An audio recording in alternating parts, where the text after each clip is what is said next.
And we're going to try and touch base with Maxim Eristravi. He is joining us from Kiev. We tried to get a hold of him a little earlier. We've ironed out the audio difficulties. Now, Maxim, if you don't mind, go back over what happened to you, because I imagine this was a harrowing moment for you. I've heard you were caught in the middle of a shootout there.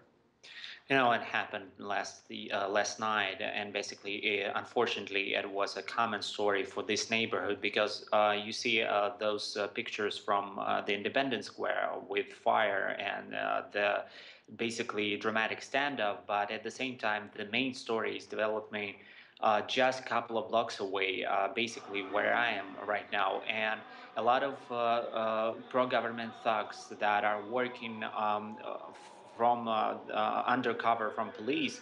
They're actually on a hunt for protesters or for people who are trying to, to join the Independence Square, and they just shooting at them. And it was an incident like that when protesters tried to, enter the Independence Square, and they start to shoot at them. I'm not actually a war reporter and never wanted to be.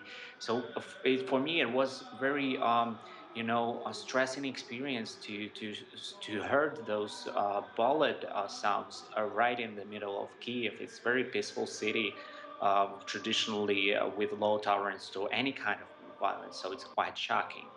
Maxim, give us the temperature now. How have things changed in the last 24 hours? We talked to you last night. You gave us a very detailed description of what was going on. Have things changed much? They're not, unfortunately, they're not. Thankfully, we don't have any spike of violence, and there is a standoff that basically is on some kind of pause.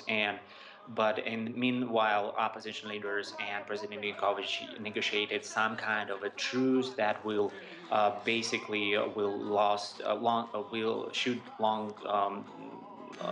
Be not longer than until next morning.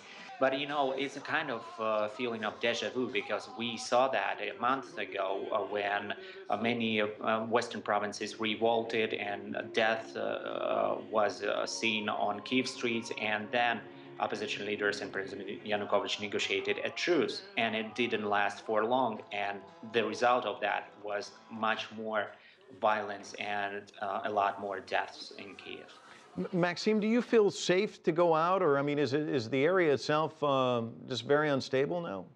No, of course, it's very unsafe even to go out, especially again because of those pro-government thugs that are actively, patrolling the area, and it's even basically it's hard for journalists to report.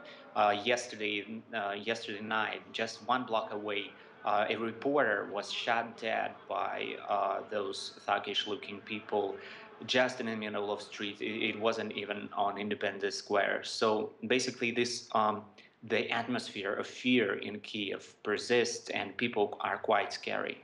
And do you get any sense at all? I mean, there's word of a truce between the factions. Do you get any sense at all that things might die down in the next 24 hours, 48 hours, or are we likely to see more of the same?